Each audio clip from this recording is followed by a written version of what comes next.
my children. Thank you for joining from wherever you are joining from. Today's program is for parents of gap year students, for parents of single and married adults, children, and learned soldiers. We are here to support you. I am Dr. Kali Namdar, Resilience Programs Coordinator at OHEL Kestenbaum Family International Children's Services at OHEL. Really, at the moment, there are really no words that we have to encapsulate how we're feeling and managing day to day as this crisis unfolds in Israel. OHEL is here to support you and your families. I want to thank the efforts of my colleagues, Dr. Blumenthal, C.V. Ryder, the Director of Trauma and Children's Services, Cheryl Chernovsky, Bracha Rapp, David Mandel, and everyone here at OHEL that makes our work so available to you all, and so that we're able to provide whatever support and assistance that you need. We are experiencing right now an outreach of support. I want to let you know about how you can reach us if there's anything that you need. For community members, you can reach us at trauma_leadership@ohelfamily.org, and we've set up a helpline that you can contact us at in order to get support for yourselves, your families, or your loved ones. You can reach us at 516-659-9420. OHEL also has a dedicated helpline for teachers, educators, youth support professionals at 718-686-3230. And we've expanded our helpline hours so that we're available around the clock to support you and your school communities. We're going to be hosting a number of webinars in the near future, and we want to be able to get this information out to you as soon as possible. We're also going to be launching support groups, and we will be giving all this information over in our email outreach to you. You know, when I was thinking about moderating this panel, I was wondering, how could I open tonight's presentation? And it led me back to when I was in seminary and the Intifada broke out. And I remember the pandemonium, and I remember the panic, and I remember the tumult that ensued, but we didn't have smartphones back then. So it was a really, really different experience. And what I want to say here tonight is that every single person that has shown up to this webinar today, tonight, this evening, this morning, wherever you're signing in from around the world, every single person's experience here is unique. And none of us here can pretend to have the answers for you and to know exactly how to handle every single situation or every single circumstance that each of us are facing. What we're hoping to achieve today through this webinar is to offer you support, to offer you some guidance from someone that is on the front lines, from Dr. Rabbi Goldstein live in Israel, and from Rabbi Goldberg, who is also supporting so many families and individuals with one of his own children in Israel at the moment. I'm going to introduce you right now to our esteemed panelists.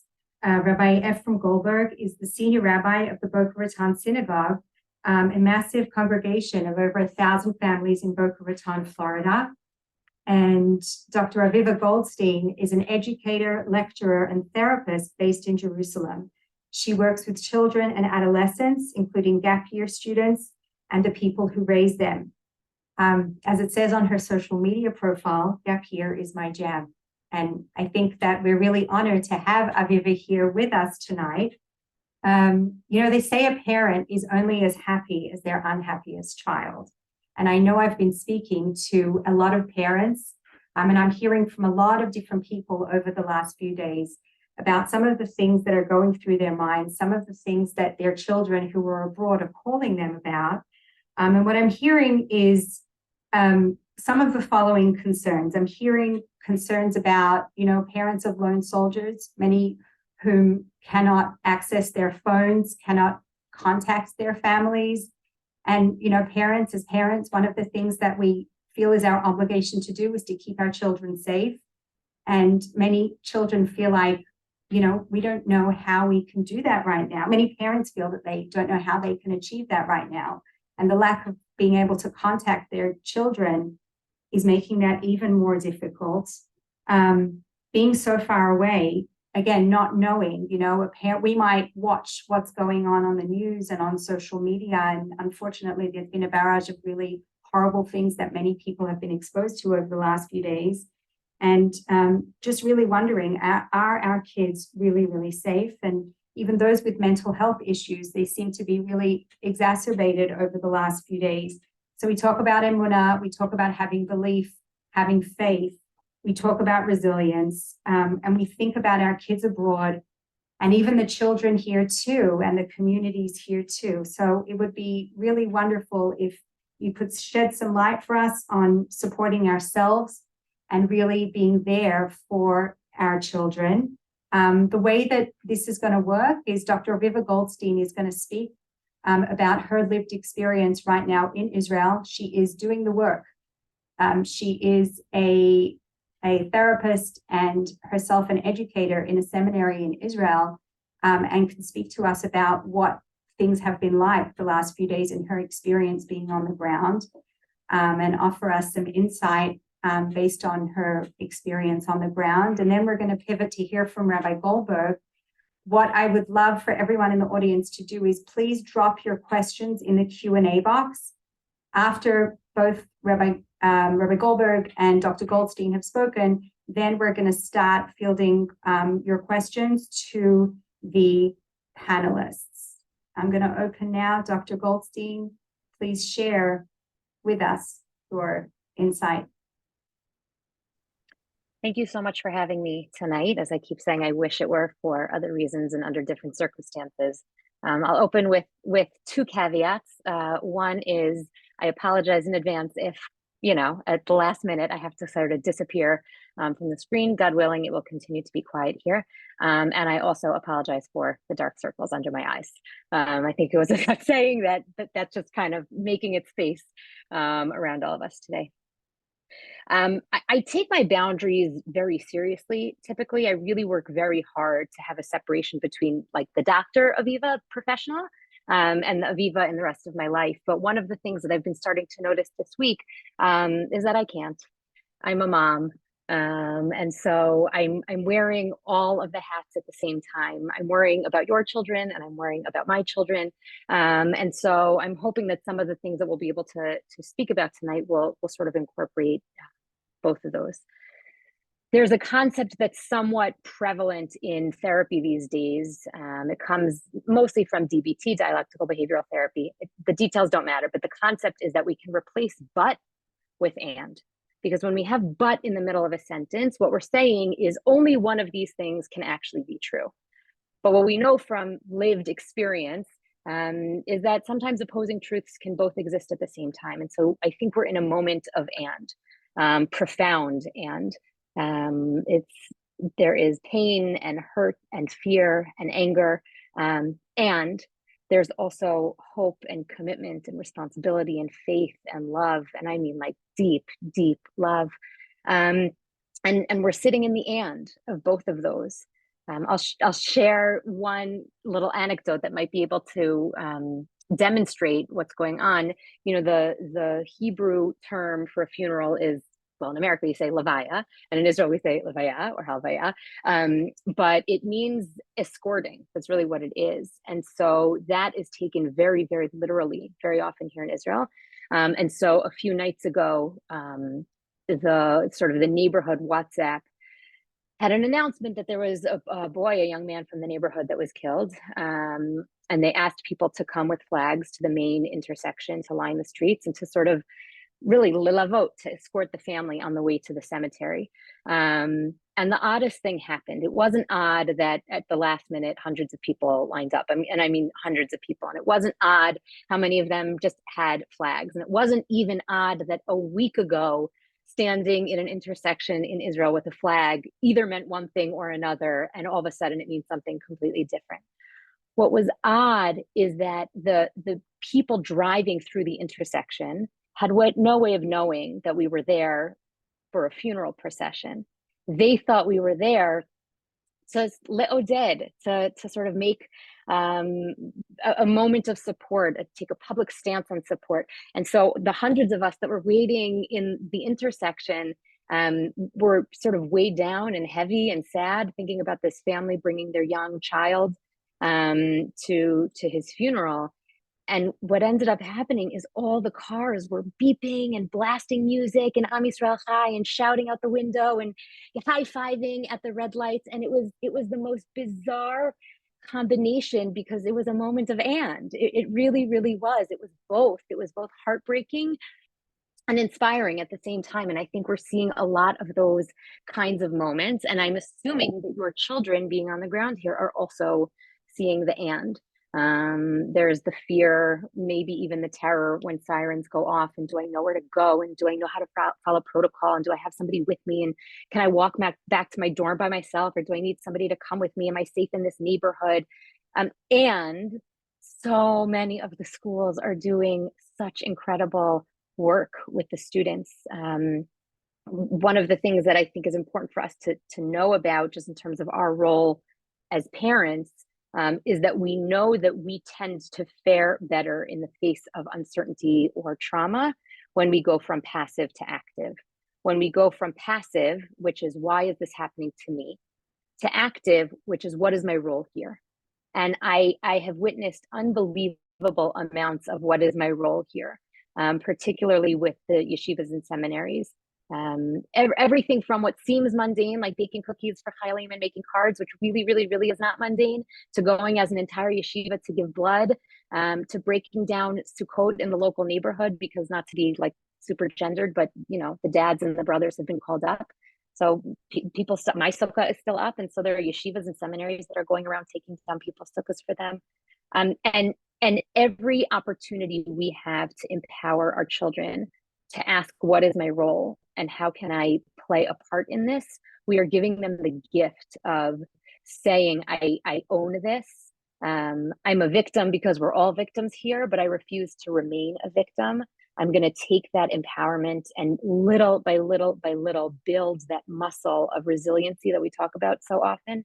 And so you can feel really good about the vast majority of the schools that you're sending your kids to, because they're doing an incredible job, not only of keeping them safe and teaching them what they need to teach them in terms of emunah and bitachon and safe rooms and all those things, but a lot of them are also doing an incredible job in helping your children, your young adult children, build resilience.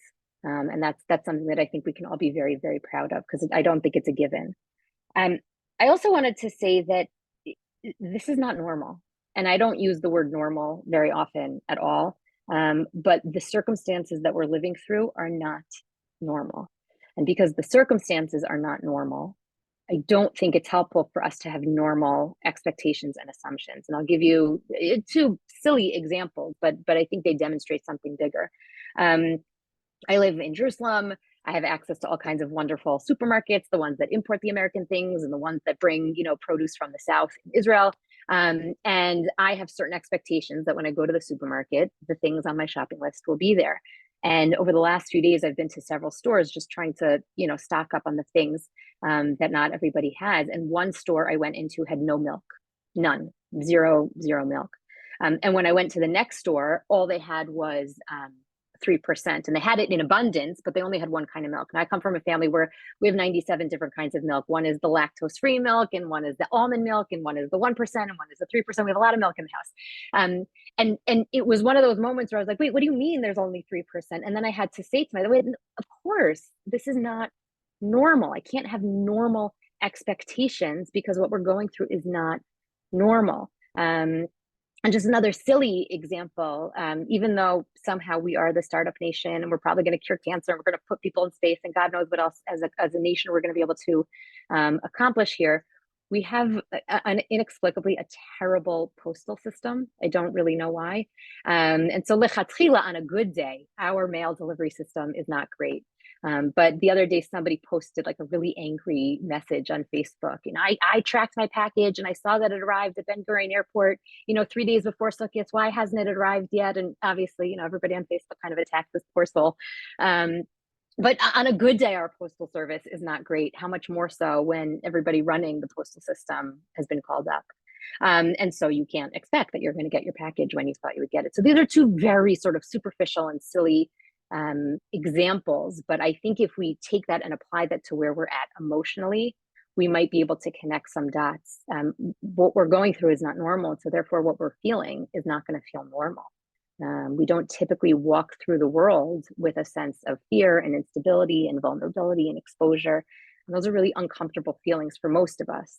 And so one of the opportunities, I guess you can call it, that we have here is to be able to sort of do like a systems check and to check in with ourselves and say, are the emotions that I'm feeling a match or a mismatch to the situation?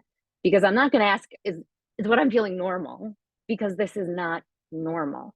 But if I'm going through something very scary and I'm feeling scared, it may be uncomfortable, but it's a match. And the good news is that my system is working if I'm feeling scared.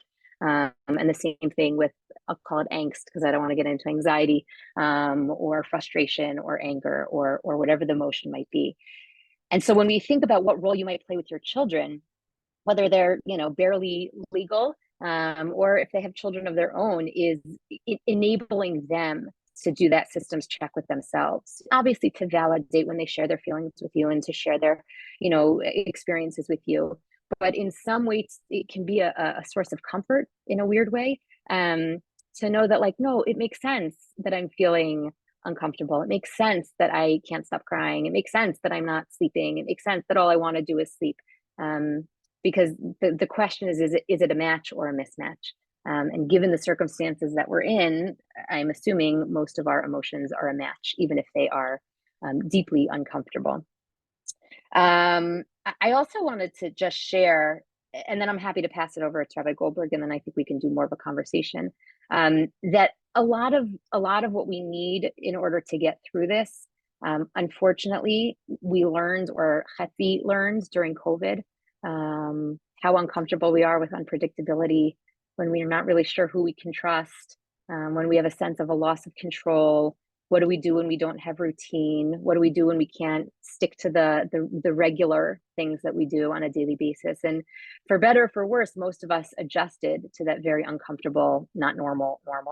And in some ways, if we can sort of dig back to the parts of Corona, I don't want to say that we're positive, because it wasn't positive, it wasn't net positive, but there were so many lessons that we were able to learn about the value of community and the value of knowing what's good for me and the value of, touching base with each other, to know, oh, it turns out I am a person of routine. Good. I know that about myself. And so that means in order for me to endure the next unpredictable period of time, I'm going to need to establish routine for myself. Or the opposite. Turns out I love spontaneity. I didn't know that about myself. And the routine of every day was, exhausting for me. And now in COVID, where I don't have the routine, I actually really appreciate the spontaneity, and the same thing here. Most of these things are not right or wrong, yes or no, black or white. I really, really, really don't think that we're copy paste. I don't believe we fit into a box. I don't think we're one size fits all. And so what might work for your friend's kid in Israel is not necessarily going to work for your kid in Israel. And what works for you is not necessarily what's going to work for your aunt. But I think we can take opportunities to sort of tune into the moment and say, what is okay here? I can make a long list of the things that are not okay, but what is okay? And how can I maximize that? Because I'll just go back to the beginning of how I started. It really is an and. There is devastation and horror and trauma that I'm not even sure how we're going to get through to the other side. And there's tremendous hope and love and commitment and faith. And so I'm choosing, at least both as a mom and as Dr. Aviva, to try to put my energy there and to empower other people to put their energy there, to go from that passive, why is it happening to me, to the active, what is my role here? And please God, we will get through this quickly. And the next time I see you, it will be for very, very different reasons. Thank you so much, Aviva, for sharing your experience. I think your lived experience being on the ground is just so, enlightening for all of us. When you're talking about, when you spoke about the both and the pivot that so many of us had to experience during COVID, you remind me of, there's this idea, there's a book called The End of Trauma by George Bonanno that talks about this idea of resilience and trauma like a moving target, right? It's just, there's no 5 or 7 predictive factors that will tell us who will be resilient, who will manage, how will we get through this trauma. It's really, as you're living through it, continually pivoting, continually being flexible, and just focusing on the here and now, moment to moment, because things seem to just constantly be changing and just getting through things, one at a time right now. I'm going to ask Rabbi Goldberg to please share with us some advice, some of his experience being on the ground, supporting so many community members, as well as having a child in Israel on the ground at the moment. Thank you, Rabbi Goldberg. Thank you so much. Thank you to OHEL for convening this discussion, which clearly is resonating and many people feel connected to and need. And Dr. Goldstein, Aviva, thank you for your always insightful wisdom and guidance. So I'm not an authority, unlike Dr. Goldstein. I don't have a degree in particularly in dealing with these issues or the psychology of it. I'm speaking to you as somebody who's been trying to guide others and be a support system for others, and someone who himself, together with my wife, had to figure out our daughter, who's in her gap year in Israel, who's in Mechlala. And I have married children who actually are back. They came back for Sukkot and for a friend's Simcha, but are trying to get back to Israel as well and navigating that. It's one thing if you're there, do you leave? It's another if you are, for whatever reason, weren't there, do you go back? And I think one of the most critical things to think about in this whole conversation is that it's not one size fits all, as Dr. Goldstein spoke about. You've got married children who are there, and we've got single children who are there. We have yeshiva and seminary gap students for the year. We have those who are in university and studying. We have those who are lone soldiers. We have those who are not young, but maybe single or married. There's all kinds of different demographics that might be your children whom you're worried about and you're offering guidance to and you're being supportive of. And there's not one size fits all. There are those who are there and do they leave? There are those who, for whatever reason, are not there. Do they go back? And each one is filled with different variables and different questions that come to it. And it's critically important to stay really thoughtful, really mindful, really present in each of these conversations and really focused, not on competing and comparing to what other people are doing and not on feeling the peer pressure of what other people are doing, but what's right for that particular child of yours. We're speaking to a group of parents whose children are in Israel. What's right for those children whom we love? One of the challenges that I've seen, and I've spoken also to a lot of dear friends and colleagues who are leading the seminaries and yeshivas and playing different roles over there, is how quickly people left. And it's not that they left necessarily because they thoughtfully made the right decision. It's that once a couple were leaving, then all of a sudden it spiraled and it tumbled and it became the in thing to do. And even if it wasn't the right thing for that particular child, who may come to regret leaving or may come to regret staying in other cases, it shouldn't be a result of peer pressure, what everyone's doing now, what the cool kids are doing. Everybody, different age, different stage, different place, needs to do what's right for them. What's right for them. The main point that I want to communicate as a parent who has a child there is that it's not necessarily for us either. We're worried, we're watching, we're entirely tied to the news. I, like you, have struggled to focus, to feel like I'm getting anything done, to concentrate for periods of time, to tear myself away to do things. I gave a shir the other day. I give a parsha shir every week for an hour, and it was torturous. I hope the parsha shir wasn't torturous, but for an hour of giving the parsha shir where I couldn't check the news, and I wasn't tied into what might be happening, and I couldn't pour myself into a parak of Tehillim, was really hard. That's my job, giving a parsha shir. Whatever your job may be, formally in a career or profession, informally at home, taking care of the rest of your children, self-care of yourself, going to shul and not looking at your phone throughout the davening. But the experience of trying to disconnect to be connected to what we're doing is really, really hard. We're tied to the news and we're worried. We're worried. If you're not worried, you should wonder whether you love your child, because we're worried. It's a world that's changing rapidly. And even if you thought Yerushalayim was safe, there was a terror attack in Yerushalayim today. And even if you thought this place was safe, or the sirens couldn't reach there, or the missiles couldn't reach there, it's so unpredictable. It's so uncertain. When all of us, as the gates were closing of Ne'ilah of this Yom Kippur, and the rabbi, wherever you daven, said, trying to inspire everyone in those final moments to dig deep when they were tired and thirsty and hungry, and said, we don't even know what we're davening for. Everyone daven hard because we can't even imagine what could be this year. None of us None of us imagined what has been these last 5 days, 6 days, the images that we're seeing, the news that we're getting, the numbers that are climbing, and it's not over. It's not over. Please God, it's over the tragic loss of life, but it's not over the fear, the worry as this episode, as this war might escalate and go into its next stages. So why is it worth it, the worry? If you have the means and the resources, why not just make the phone call, pull the trigger? Our governor, whom I love, and I'm grateful for his support of Israel, just an hour ago, a couple hours ago, actually is sending planes, and the State Department has approved to bring any Floridians who want to come home, get them out of Israel. I don't love the optics of that, as if Israel's a place that America needs to rescue people from. But why not? Why not take advantage? Why not say, oh, that option's there? So for some people, that's the right decision. And there should be zero judgment. As I started with, everyone needs to figure out and decide what's right for them. It is so important for us to not judge one another. You stayed, I can't believe you would leave your children in harm's way. Your child left, I can't believe you abandoned Israel in her time of need. We cannot sit in judgment of one another. That's true, by the way, for all of us as we're going through this. What's working for us to be able to process and find the resilience for these unprecedented access to images in real time, to news and data, to people that we know. Don't judge how others are finding their strength to get through it. How much Tehillim you said versus how much Tehillim they said, how many rallies you went to, how many rallies they went to.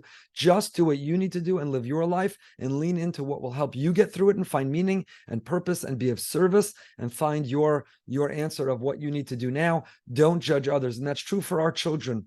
Don't look at the decisions others have made and sit in judgment. Each family, each child with their parents and whatever guidance they have, children with whatever they were doing, need to decide for themselves. Do not sit in judgment. Absolutely do not sit in judgment. And don't be resentful. Don't be resentful. And it's important for us to inspire our children too, not to be resentful of those who've left, not to be resentful of those who've stayed, who maybe make others feel guilty or question their decision. Don't judge others. Don't compete or compare with others. Don't be resentful of others. Each person is a world unto themselves. As the Ramchal begins Mesilas Yesharim, what is our duty and responsibility ba'olamo, in our world? Doesn't say ba'olam. We don't all live or have the same world. We all live in our own world. Each person has to make that decision. But if your children are still in Israel, if you have a child or children in Israel, and you wonder why did you leave them there? I want to tell you why. Because it makes an enormous difference. It is an incredible statement. It's a statement to Hamas, who you'll say have a lot distracting them right now. They're not paying attention to who stayed and who left. But it's a statement, if not physically, metaphysically, the energy. Terror seeks to terrorize. And terrorizing means that people live in fear and they run. It broke my heart like it did yours yesterday, the false alarms in the north that left millions of people running into their shelter, fearing the worst of an infiltration from the north. And, should we be relieved? It turns out it was only a false alarm, computer or manually driven, whatever the case may be. The answer is no. That terror of running to those places, it terrorizes. And for each person who it was right for them to stay is making a statement to our enemies: you will not drive us out. We will not go anywhere. We will not be terrorized to abandon our homeland, our brothers and sisters, and our family. It's a contribution. It is a contribution. I see this war and what's going on as a series of concentric circles of how we're all experiencing it and how we're all called up as reservists to contribute to it. And at the center of the circle are our soldiers, our heroic, brave IDF soldiers. Hashem should protect them and watch over them. They should all come home safely and securely, and they should be successful in their mission. They are the center of the circle, the center of our attention, and the center of our tefillos, and the center of our support. They are that center circle. And outside of that circle are their spouses, in some case, that they've left to raise their children, their parents who are worried about them being on the front lines. That next circle are their family members. And the circle outside that are the people who live in Israel, who are getting those sirens and running to those shelters and who are living with empty shelves in the supermarket or businesses that are shut down, and the uncertainty of the economy and its impact and what will be is that next circle. But there are concentric circles, and we may be 10 or 20 or 30 circles out, but they continue to expand. And if you have a child who stayed in Israel, they're in one of that inner circles. They're part of this story and narrative of the Jewish people. They're also going into subject to potentially sirens and shelters and uncertainty And that's part of the Jewish people's story. That's our destiny. That's a level and a layer of a heroism for which they should be acknowledged and admired and rewarded. And we too, if you have a child in Israel, are also another layer of a circle further out. And we should never, ever mistakenly know which circle we're in. We should never confuse where we are.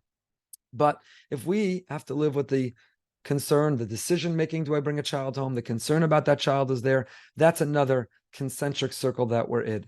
There's a psychologist who I admire her work. She wrote, Susan Silk, a clinical psychologist. She wrote an op-ed once years ago, and I adapted it in an article that I wrote called The Ring Theory. And in her ring theory, she talks about comfort in and dump out.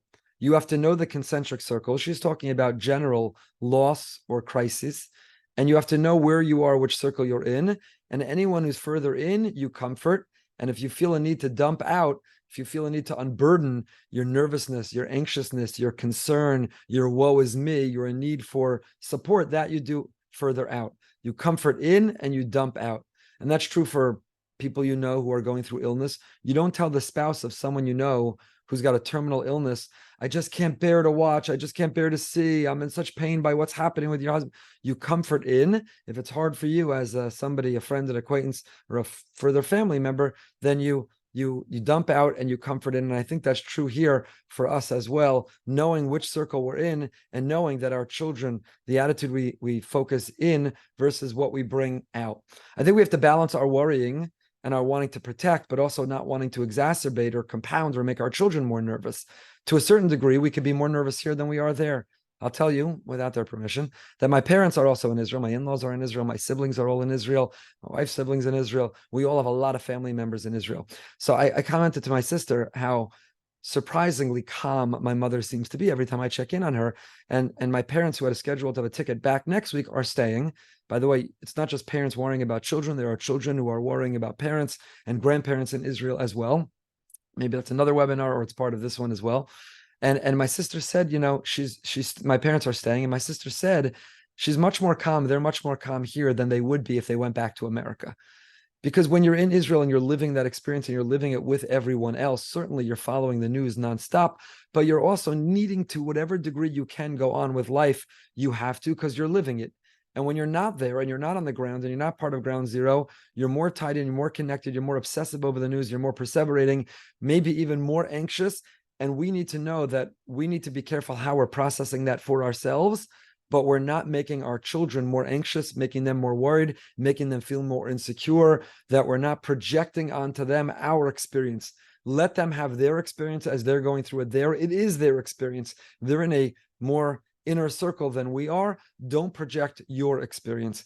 How much do we, in our conversation with our children, trust their judgment?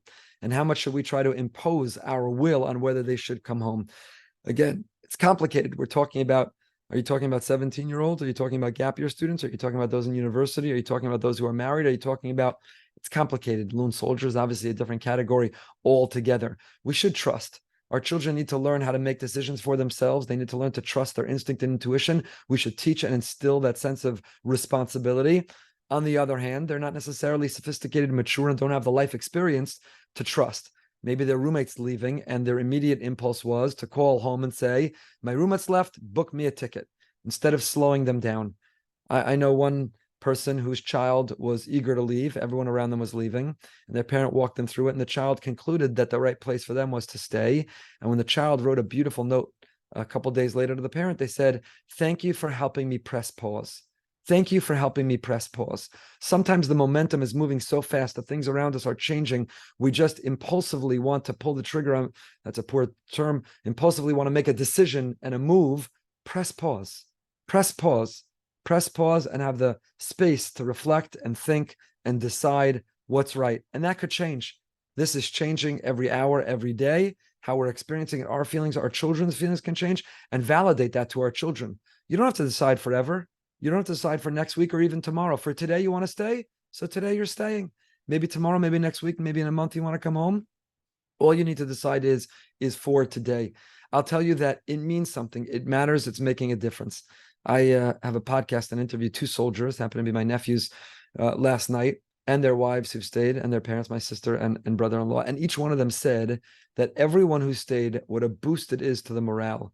It is a contribution to this war effort. It makes a difference. Yeshiva seminary students in particular, but everyone else, because I know they're spending their time now writing notes and delivering food and sending packages, it boosts the morale.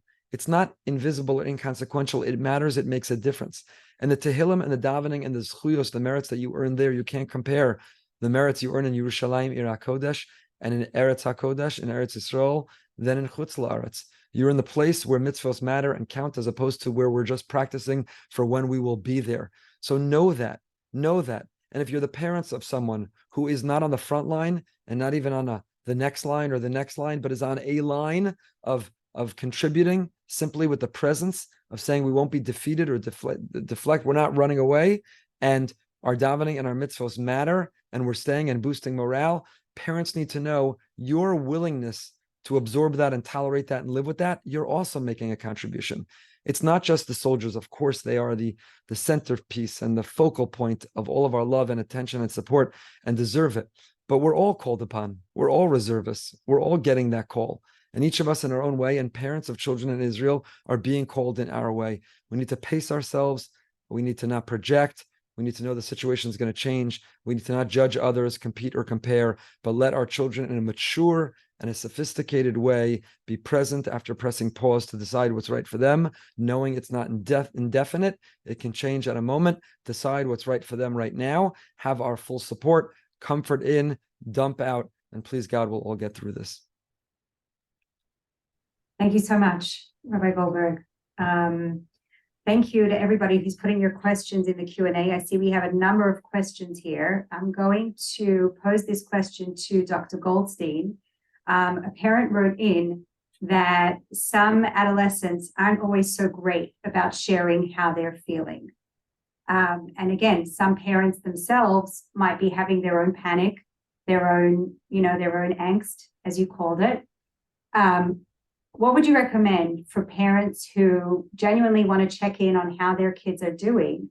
How are there specific questions? Are there suggestions that you could offer for how parents from afar could really check in on their kids? Again, we also have this idea that, children may not want to worry their parents. So how do we really get a sense of how our children are doing without imposing what we might be feeling on them, and really giving them the space to tell us what's really going on for them?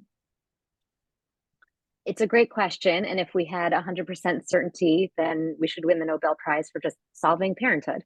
So there are a lot of proposals. One is just to check in that your child is speaking to someone. And it might bruise our ego a little bit if that someone is not us. But if they have someone that they can speak to, a teacher, a Rav, their aunt who's in Israel, whoever it might be, ideally not their friend, because then you end up with a whole bunch of people in a similar boat that they can validate each other, but they may not necessarily be able to guide each other. But number one, I would check that they have someone that they can speak to. Number two is, I think we need to recognize that there are steps, there's a process, there are phases to things like this. And we're not done yet.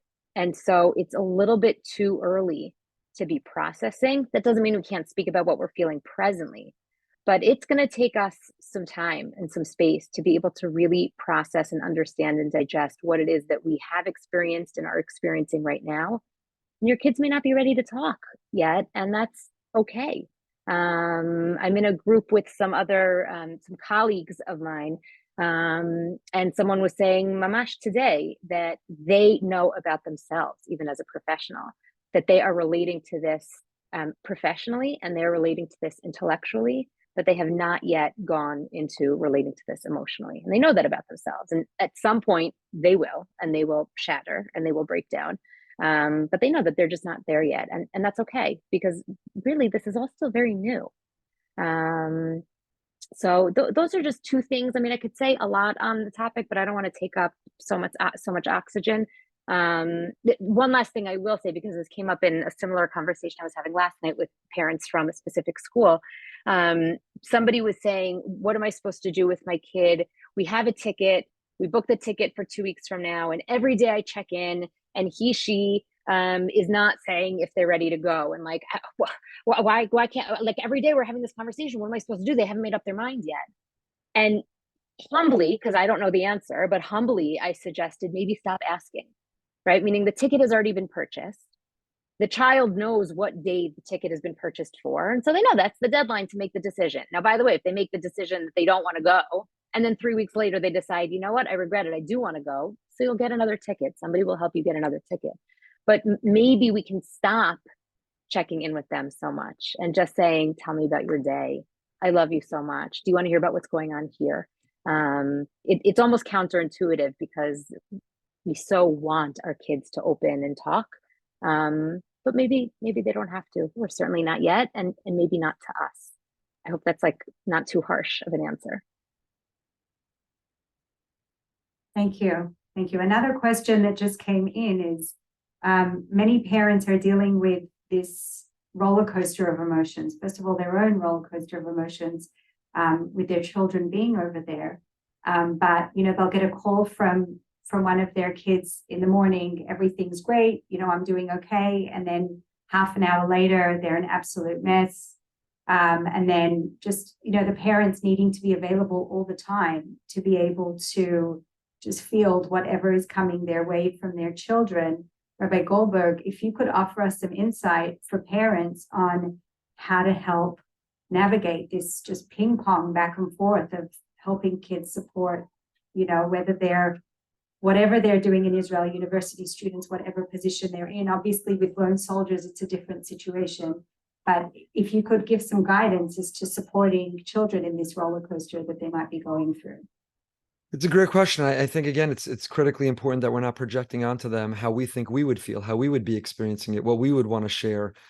Even to tell children, which I've made this mistake of saying, you need to know that you're going to, for the rest of your life, remember this, it's going to transform you. You'll be there with the Jewish people. And there's a piece of me that very much believes this, but you can't promise to your child how they'll experience it for the future. You can't tell them how it'll affect you. What you can tell them is that they are impacting and affecting the Jewish people in Israel by being there, right? So there are certain objective truths that I think you can share to reinforce, to bolster, to support. But to tell them or promise them what it will mean for them in the future, it would be an irresponsible thing for us to do. So I think we should be available and accessible. I think we need to validate. I know one of the people asked, you know, if a child says, I'm not particularly scared. So if they're recklessly not scared, if they say, I'm going out as if nothing's going on, and they're acting recklessly because they're not scared, then that's something that should be followed up on. But if they're just says, you know, I have trust in Hashem, in the people around me, in the security forces, in following the rules, and there's nothing more I can do, so I'm choosing to not live with a state of panic, and I'm good, then also let them experiencing it in that way. You don't have to say, what are you, crazy? You're not afraid, and you don't hear the siren, you don't think about what could be, and you don't picture. And so I think in both directions, we shouldn't project, we should validate, we should make space for them to experience it the way they're experiencing it. We should be available and accessible, but also not in a way which is allowing drama. Drama sounds like a harsh word too, but sometimes, particularly young people, thrive off of drama, and drama can be almost addictive, and the drama begins to compound and grow. So I think that just bringing things back to calm, pressing pause, even pressing pause on how you're feeling right now, what would help you. Do you want to take a nap? Do you want to take something to eat? Do you want to read a book? Do you want to watch something? Do you want us to talk again in an hour? Where are you feeling? Checking in. But that ability to slow down and press pause and experience what you're experiencing, and do so being validated and having space to do so legitimately, I think that's our responsibility. And but to guide it in a way that validates it when it needs validation, but also to identify when it needs further support. As Dr. Goldstein said, even before this, coming out of Corona and long before Corona, there was the epidemic of mental health, of anxiety. We've all spent a lot of time, all of us, on working on that. So to think that it wouldn't be now on steroids, of course, is absurd. So sometimes we're going to see where it's beyond what you'd call it within the parameters and the spectrum of what's an ordinary way to experience this extraordinary. And when you need to speak to somebody, do you want to have a Zoom meeting with someone? Do you want to have a conversation with someone? Is there someone you'd like an appointment with? There are children who maybe historically have taken or now need to be introduced to chemical, medical options that could help them figure out how to get through this. So, and even there, we have to not project what we need to be prescribed, or who we need to speak to, and force our child to have that. We need to listen. We need to make space. We need to know when something sounds like there needs to be a little extra intervention. We need a professional that's way beyond us, that we're not positioned and don't have the education to guide, and when we need to bring a professional in. And I think that's our role. I can't emphasize this enough. That's our contribution to this. So if you wanted to go to the Tehillim rally, but you were on the phone with your child in Israel, so you couldn't, don't try to hang up on them to go to the Tehillim rally, because that's where everyone is who wants to feel good they're doing something for Israel. Your job, your responsibility, your role is to be there for your child, your parents, your cousins, your niece, your nephew, whatever degree you're being supportive of those who are on the ground and in Israel. That's your contribution. Each of us are in this. We're each called upon. We're each reservists. We each have a role, and don't try to do someone else's role. You wish you could be at the Tehillim rally. You wish you were finishing the book of Tehillim. You wish you were going to the extra learning. You wish you were going to pack those goods and send them over. But right now, your child just needs to sit with you on the phone. Right now, your sibling just wants to unburden themselves by talking to you about how their parents are so nervous and driving them crazy. And no one else could play that role but you. And understanding your parents, having that relationship, lean into that. That's your responsibility at this time. Can I jump in and make an and? Can I add an and, not a but? Everything Rabbi Goldberg is saying, I agree with 100%. And you said, what happens when I call, my daughter calls me in the morning, wherever she is, and she's a disaster. And then I speak to her in the afternoon, she's fine. Or the opposite, I wake up in the morning, she's fine. All of a sudden she's a disaster. A lot of the things that we're finding, the questions that are coming up now, have almost nothing to do with the situation that we find ourselves in. This is something that sort of perennially comes up for camp directors, sleepaway camp directors, for anybody who's running a program in Israel. My daughter will call me and say, I'm starving, there's nothing for breakfast, everything is gross. And, the mom, the dad spends all day saying, oh my God, how are they not feeding her? She's going to be so hungry, and I want her to develop healthy eating habits. And, you go in a million directions, and they call the director, and they WhatsApp the madricha, and they do all these things. And you've spent your day as the mom worrying about your kid, because that's our job, to worry about them. But it turns out they ended up with a granola bar 10 minutes after they hung up the phone with you, and they're fine. But you've now spent the entire day a stressy mess. And so that's why I'm saying it's an and, because everything Rabbi Goldberg said is true. Yes, it's our job to be there and listen to our kids, and also sometimes it's okay if you don't jump at everything that they're saying. Yeah, I think one of the things that we hear a lot about is this remarkable capacity that we have to compartmentalize, right? And how helpful that can be. We have another question that came in. What is the best way to handle a situation where a child may want to come home, but the parent and the guidance they've gotten from their leaders is that the child should stay, or when one parent wants the child to come home and the other parent doesn't want the child to come home? I think that this could be a very relevant question for a lot of people. And Aviva, I'd love for you to share some advice with us here on that. Maybe this is cheating my way out, but I would say call your Rav, call Rabbi Goldberg. Right? But the idea is when we have moments where we don't know the answer, we're supposed to turn to people that can help us find the answer.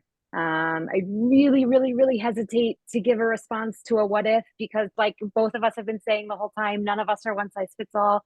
None of us are copy paste, and what will work for one family may not necessarily work for another family. But I would say those are those gorgeous moments where we get to be vulnerable with somebody that we admire and trust and say, hey, we're struggling with this question. How can you help us figure this out? Not even, can you give us the answer? How can you help us figure out what the answer is? I don't know, Rabbi Goldberg, would you agree? Would you say something else? No, I would agree, but I also think, sort of relevant to your last answer, which is this is specific to what's going on there, but it's also a general question of how do you build consensus in a family? How do you make decisions? It could equally have been true of the child wants to go to this college, the mother wants them to go to that college, the father wants to go to that college. How do they reach a decision? Now, obviously, the stakes are higher when we're talking about safety and well-being, although on many college campuses today, we're also talking about safety and well-being, maybe as threatening or certainly very threatening. But it's really a process question. How do you communicate? How do you build consensus? How do you hear other opinions? How do you seek to to understand before being understood? And how do you come to a conclusion together and navigate those differences?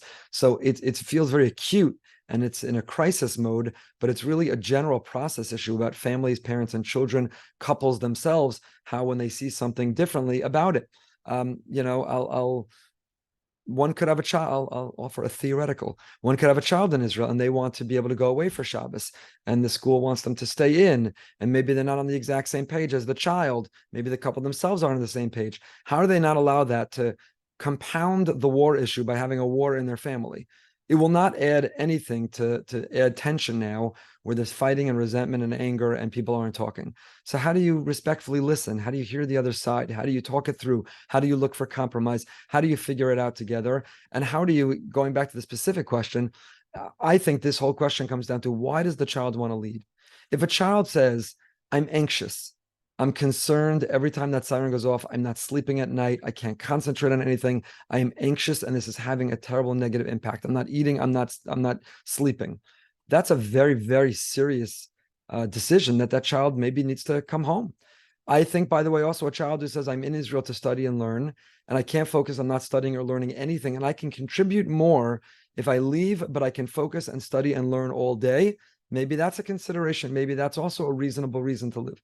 But if the child says, well, everyone else is, all the cool kids, all the kids I was friends with, there's no one here I want to hang out with anymore. So I want to leave is not one statement. It's the why do I want to leave? And that's where responsible, mature people can dissect that I want to leave. Well, why? What's underlying it?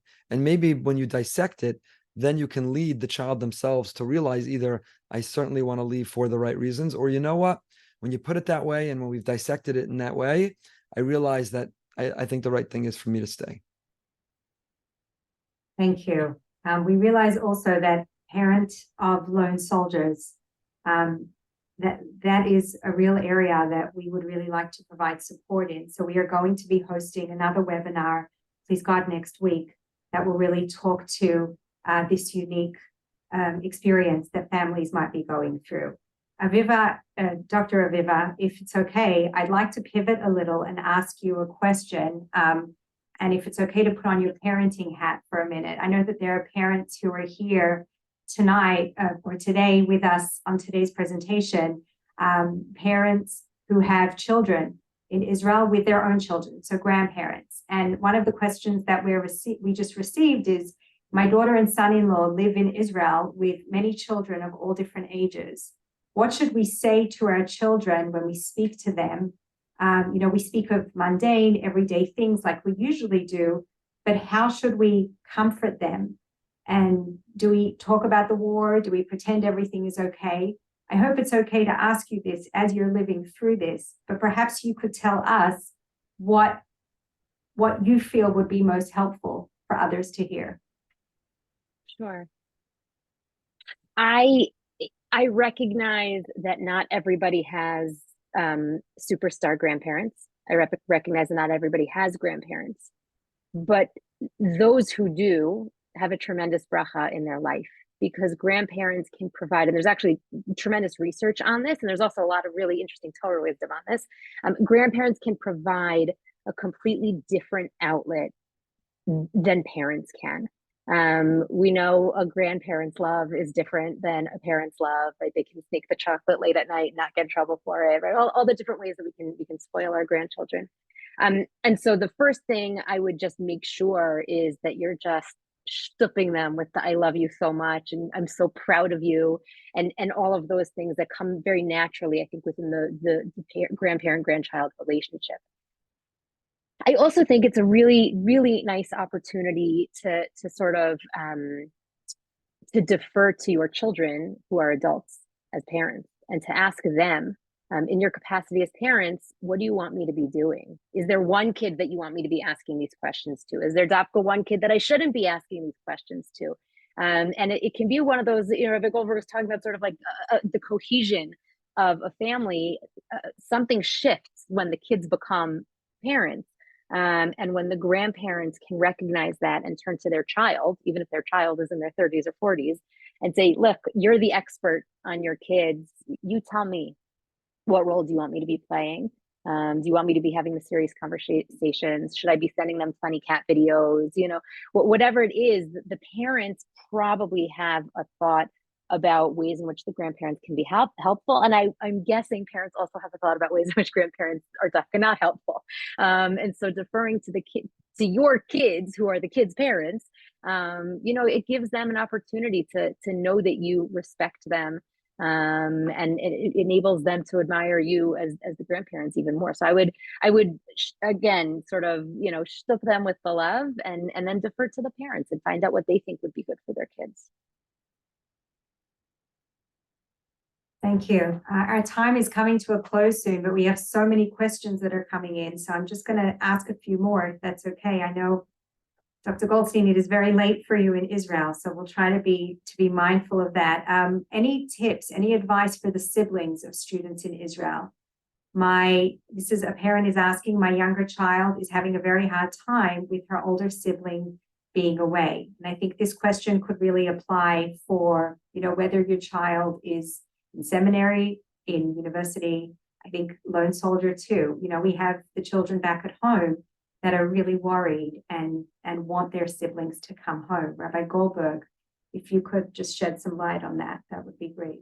Sure. Again, every situation is different. And siblings, you could be talking about older siblings, married siblings, younger siblings, a 9-year-old sibling versus a 22-year-old sibling.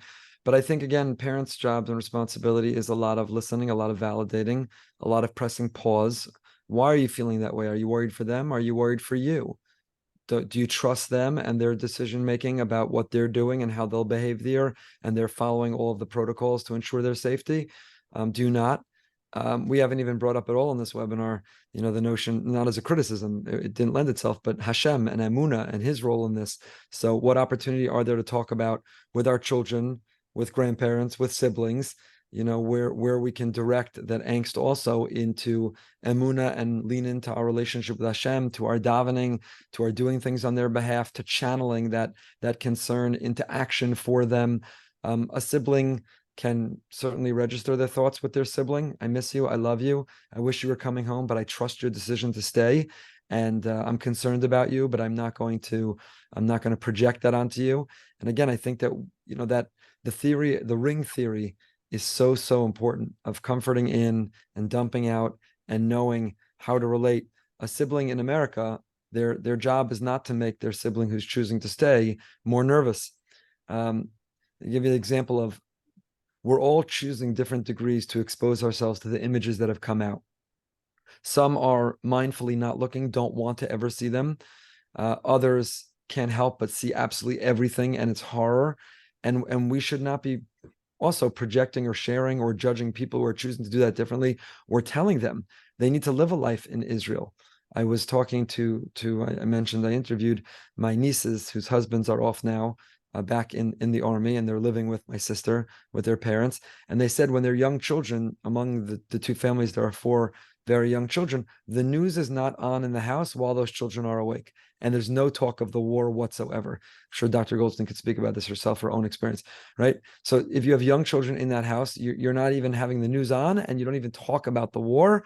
Children are perceptive. They know their fathers aren't home, but you don't choose. So someone who in Israel is navigating this in the way that works for them, it's not on a sibling or parents or grandparents to dictate how much they need to be aware, how close they have to follow the news, what images they need to be exposed to.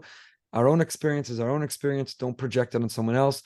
Be supportive of those who are further there and on the front lines.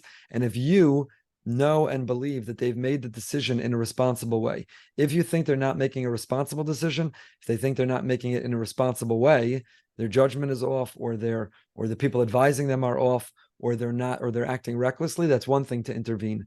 But if they're reasonable people making a reasonable decision in a reasonable way, back off. It's their life and it's their choice, and don't project your own concern, anxiousness, or insecurity on them. Thank you. Thank you so much, Dr. Aviva Goldstein and Rabbi Goldberg. We urge you to reach out, to connect with people that will provide you with the compassionate support that you feel you need, and also to really engage in activities and to do what you can to contribute, whether it's spiritually or in any other way, to do things that are restorative, that are meaningful, that will really feel like you are having a role in helping in the situation that is going on and impacting all of us so profoundly. Again, thank you everyone for joining us here. We have so many questions that have come in. Our team will do our best to respond to questions that people have sent in, as long as you haven't sent in anonymously. And we are going to continue to provide support through these webinars. Again, in the chat, we have posted how you can reach out for support, whether it's as an educator or youth support professional, to our round-the-clock teacher helpline.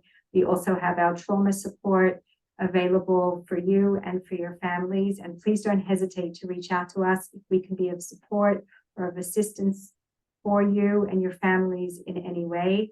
Dr. Goldstein, we are thinking about you. We wish you and your family well. And Rabbi Goldberg, thank you so much, both of you, for giving us so much wisdom and insight here today. Goodbye, everyone.